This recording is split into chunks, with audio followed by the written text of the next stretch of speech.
To help you prepare for the Waec General Mathematics examination in 2026, here is a breakdown of the key topics and the exam structure based on the official syllabus. So if you are writing Waec and you are sitting for mathematics, don't forget that mathematics is a compulsory subject.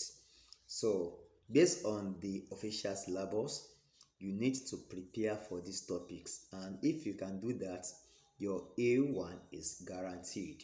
Number 1, number and numeration. Under number and numeration, make sure you study number base, conversion from one base to another, basic operation, and various bases. So make sure you study them very well. Then modular arithmetic.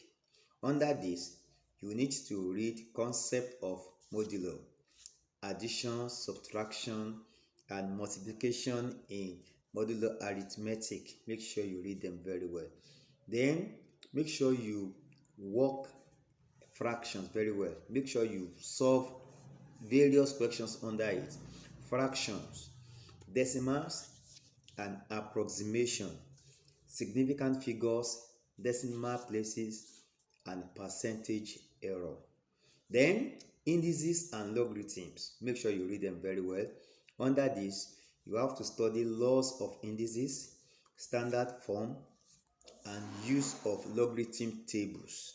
Then sequences and series. Under it, you have arithmetic progression, AP, and geometric progression, that is GP. Then make sure you read sets.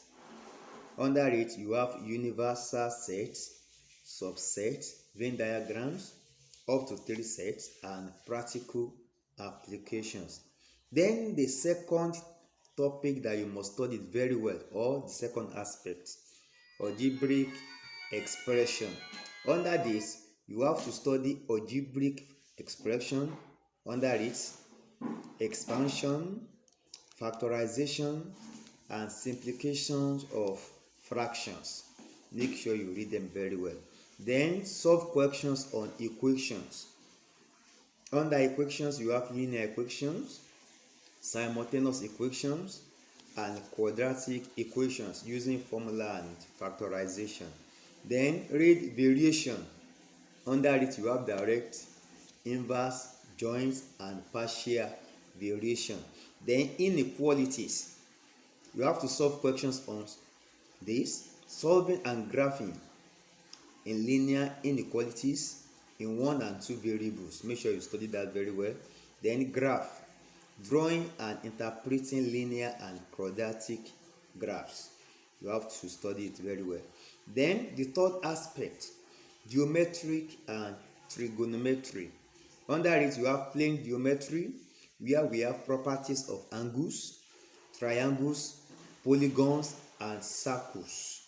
So you have circle theorems under this. Then mensuration, where we have perimeter, area, and volume of shapes like cylinders, cones, spheres, and pyramids. Make sure you study them very well. Then trigonometry. Under it, you have sine, cosine, and tangent ratios. You have sine and cosine rules, bearing, heights, and distances. Make sure you read them very well. Then vectors and transformation. Under it, we have scalar multiplication, addition of vectors, translation, reflection, and rotation. Study them very well. Then the fourth aspect, we have statistic and probability. Under this, you have a data representation, where we have frequency tables, bar charts, pie charts, histograms, and cumulative frequencies. Make sure you read them very well. Then measures of central tendencies, where we have mean, median, and mode for grouped and ungrouped data. Make sure you study them very well. Then measures of dispersion, where we have range, variance, and standard deviation. Read them very well. Then probability is very important. Under it, you have experimental and theoretical probability. then addition and multiplication rules for independent events. Then the last aspect, introductory calculus, where we have differentiation, basic rules for algebraic functions, then integration of simple algebraic functions and their applications. If you study these topics very well, your A1 is guaranteed. Make sure you work good examples on them, solve questions on them, then make sure you prepare very well. So I wish you best of luck in this Waec 2026 mathematics. God will help you.